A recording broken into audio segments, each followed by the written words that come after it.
জীবনে একবার ঢোকার তৌফিক দিয়েছিলেন। আলহামদুলিল্লাহ।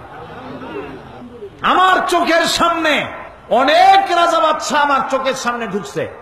জীবনে বহুবার আল্লাহ নিয়েছেন। বাইরে দাঁড়ায় এতিমের মতো কাঁদছি যে আল্লাহ এই ঘরটার মধ্যে যদি একবার ঢুকতে পারতাম। কুয়েত এবং ইরাকে যেবার যুদ্ধ বাঁধলো, সেই যুদ্ধের মীমাংসা বৈঠক আহ্বান করলেন বাদশা ফাহাদ। তাতে পৃথিবী থেকে 400 মেহমানদেরকে দাওয়াত দিলেন মীমাংসা বৈঠকে। কেমনে কেমনে আমার মতো একটা ভাঙ্গা ছেড়া মানুষও দাওয়াত পাইল। আমি তখন যখন প্লেনে উঠেছি, তখন আমার মনের মধ্যে একটা চিন্তা হলো, সারা জীবন যে আশাটা করতেছিলাম আল্লাহ যদি এইবার এটা পুরো করতেন। আমাদেরকে হোটেলে নিয়ে জায়গা দেওয়া হলো। এশার নামাজের পর একটা ব্রিফ কেস দিল সমস্ত মেহমানদেরকে। ব্রিফ কেসের ভিতরে কাবা শরীফের গেলাপ পাইলাম, আতর পাইলাম, জায়নামাজ পাইলাম, আর পেলাম অনুষ্ঠান সূচি। অনুষ্ঠান সূচিতে লেখা 3 দিনের সমাপনী দিবস, 3 দিন কনফারেন্সের শেষ দিন, ওটা বৃহস্পতিবার দিবাগত রাত। শুক্রবার সকাল 7:30টায় মেহমানদের জন্য কাবা শরীফের দরজা খুলে দেওয়া হবে। আমি তো পড়িয়া আমার চোখে তখন পানি এসে গেছে। বৃহস্পতিবার রাত্রে সকালের অপেক্ষার করিনি, গোসল করে নতুন কাপড় চোপড় পরে সারা রাত তাওয়াফ করেছি, নামাজ পড়েছি, সকালের অপেক্ষা করেছি। ফজরের নামাজের পরই আর্মি এসে ঘিরে ফেলেছে কাবা শরীফ। যারা ভেতরে তাওয়াফ করতেছিল তারা বেরিয়ে গেল। মাতাফের কিছু জায়গা তারা আটকে ফেললো, বাইরের থেকে তাওয়াফ হবে। কাবা শরীফের পাশটা খালি। প্লেনে ওঠার মতো বিরাট সিঁড়ি এসে হাজির হয়ে গেল। আমি তো সারা রাত থেকে তৈরি, আমার চিন্তা আমি আগে উঠব, কিন্তু পারলাম না।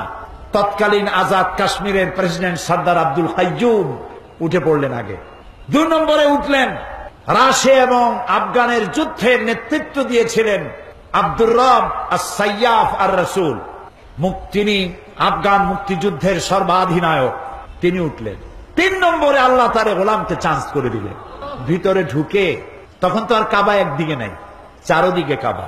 চারোদিকে দুরাকাত নামাজ পড়ে আল্লাহর ঘরের মাঝখানে সেজদায় পড়ে গেলাম। প্রায় আধা ঘন্টা জনমের মতো কাঁদলাম। যা মনে আসলো বলতে থাকলাম। হঠাৎ আমার মনে চিন্তা আসলো, আমি বুঝি অন্যান্য মেহমানদের উপরে জুলুম করতেছি, কারণ এই ঘরের মধ্যে 20-22 জনের বেশি লোক ধরে না। তা আমরা যত দেরি করব তাদের উঠতে তত দেরি হবে। তাড়াতাড়ি উঠলাম। আমি দাঁড়িয়ে দেখি আমার পাশে দাঁড়ানো রাজশাহী বিশ্ববিদ্যালয়ের প্রাক্তন ভাইস চ্যান্সেলর মরহুম ডক্টর M.A. বারী। বুড়া মানুষ, সাদা দাড়ি, চোখ দিয়া বদনার নালের মতো পানি পড়ছে, দাড়ি ভিজে ভিজে পড়ছে। আমাকে আঙ্গুল দিয়ে দেখালেন কাবার দরজার দিকে। আমার চোখ গিয়ে পড়লো কাবার দরজার উপরে, যেখানে উনি আঙ্গুল দিয়ে দেখালেন সেখানে লেখা আছে ওয়াকালা রাব্বুকুম উদউনি আস্তাজিব লাকুম। তোমার রব তোমাকে বলছে আমারে ডাকো, আমি ডাকের সাড়া দেব।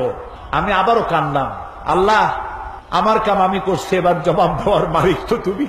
আল্লাহুম্মা লা তারুদ্দানা খাইবিন। ওর নিচেই দেখি লেখা সূরা কুরাইশ, ফালিয়াবুদু, পুরা সূরা লেখা ফালিয়াবুদু রাব্বা হাযাল বাইত। আমার কাছে মনে হলো যেন আল্লাহ তাআলা কুরাইশদের হাত ধরে বলতেছেন, বেটারা ক্ষুধার সময় যদি খাবার চাও আর ভীতির সময় যদি নিরাপত্তা চাও, ফালিয়াবুদু রাব্বা হাযাল বাইত, এই ঘরের মালিকের ইবাদত কর। কোন ঘর? বাইতুল্লাহ।